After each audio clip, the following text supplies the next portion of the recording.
50-50. Memahami organisasi dengan kekhasan Indonesia.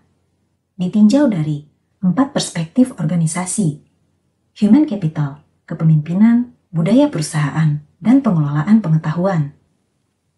2. Leadership 360 degree, kepemimpinan. Artikel 9. Feedback yang mengancam.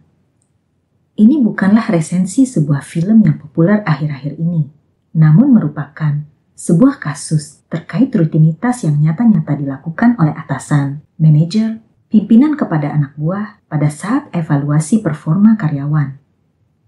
Sesi feedback yang mengancam tersebut terjadi di mana atasan mencari-cari kesalahan, menyimpan bukti atau kesalahan, memprovokasi rekanan kerja lain atau peers, hingga konspirasi untuk menjebak hingga menyingkirkan orang-orang yang tidak disukai sejauh-jauhnya. Seorang motivator ulung, Mario Teguh, menyatakan bahwa orang yang bekerja pada perusahaan memiliki kekuatan hati, harapan, dan cita-cita jauh di atas kekuatan sang pemilik perusahaan atau owner. Karena orang-orang yang bekerja dari hari ke hari merupakan penyangga bagi organisasi. Mereka lah yang merasakan jatuh bangun hingga susah senang selama bekerja di dalam organisasi. Secara transaksional, kuat atau lemahnya penyangga tersebut berpulang sejauh mana faith yang dimiliki oleh jajaran perusahaan tersebut dan pada faith yang dimiliki sang pemilik perusahaan. Tulisan ini bukanlah bermaksud melakukan provokasi atau menghasut anak buah untuk melawan para atasan terkait, namun lebih kepada sebuah refleksi guna merubah cara pandang dan berpikir secara transaksional menjadi cara pandang yang strategik holistik terkait pengelolaan performa perusahaan atau PMS, unit kerja, hingga perorangan. Bayangkan organisasi tanpa PMS. Pengelolaan organisasi tanpa sesi feedback dalam PMS adalah ibarat makanan tanpa garam. Tanpa PMS, dinamika, kinerja, dan prestasi orang-orang yang bekerja hingga milestone atau pencapaian perusahaan atau unit atau perorangan yang membanggakan tidak dapat teridentifikasi dan terdeteksi.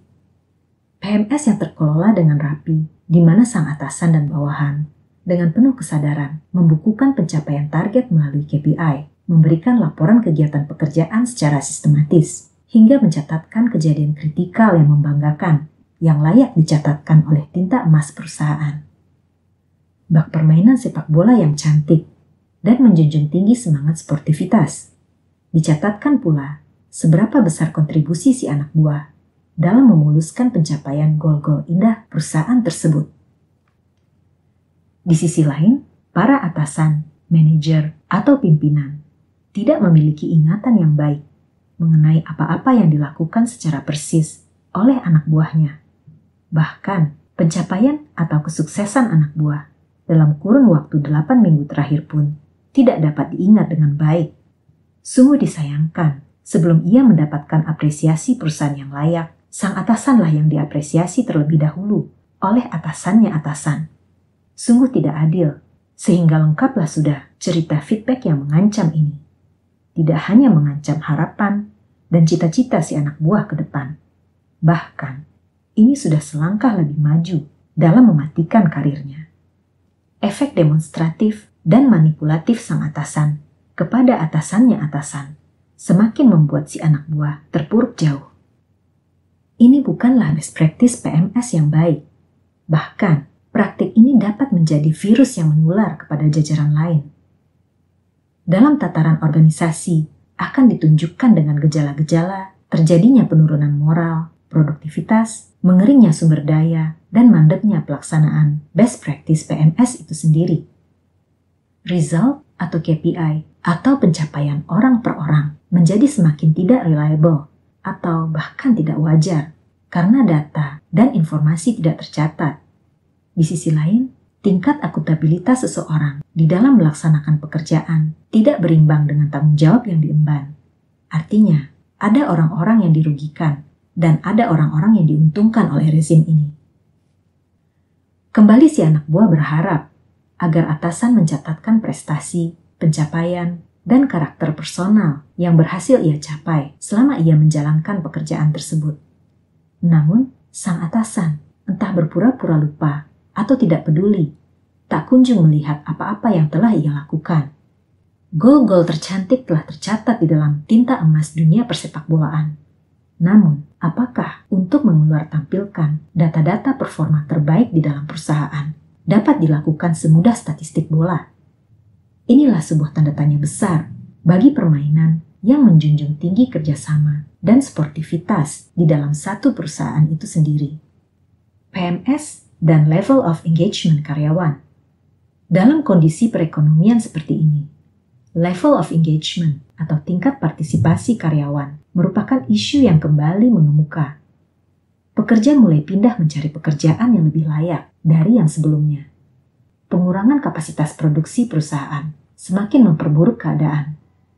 Perusahaan dalam rangka bertahan pada masa sulit ini akan semakin banyak mendemosi, memutasi, hingga melakukan PHK para bawahannya, dan secara besar-besaran. Survei Gallup di Amerika Serikat menunjukkan perpindahan karyawan membebani perekonomian senilai $300 miliar dan sebesar 17% karyawan secara aktif tidak memiliki engagement dengan perusahaannya, di mana per hari perusahaan merugi akibat kehilangan produktivitas sebesar $13.000 per tahun. Adapun ciri-ciri rendahnya level of engagement karyawan adalah 1. Menghindari tanggung jawab. 2. Menghindari komitmen untuk menyelesaikan pekerjaan. 3. Menyimpan atau menutup-nutupi informasi. 4. Menjaga jarak bahkan tidak ikut bertanggung jawab atas kegagalan seseorang. 5. Menghindar untuk berbagi informasi. Guna meningkatkan level of engagement karyawan, tidak hanya diupayakan oleh sistem absen yang ketat, adanya ritual meeting, gathering, inisiasi promosi, atau reward kepada karyawan. Namun lebih kepada cara pandang strategik holistik menyangkut soft skill atasan, manajer, atau pimpinan perusahaan. Salah satu yang patut diteladani adalah Jack Welch. Ia mendukung dan membicarakan orang-orang yang berprestasi di perusahaannya di berbagai kesempatan rapat yang dipimpinnya. Namun di sisi lain, ia memangkas orang-orang yang terbukti menjadi tirani di dalam organisasi, yaitu orang-orang yang tidak menjalankan, bahkan mematikan nilai-nilai fairness dalam perusahaan.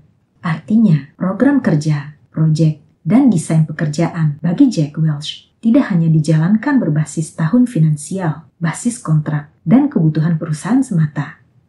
Namun lebih dari itu, dalam jangka panjang, hal tersebut bertujuan agar karyawan terus-menerus memperlihatkan kinerja terbaik, mampu bekerja sama teamwork, dan mampu mengaktualisasikan diri.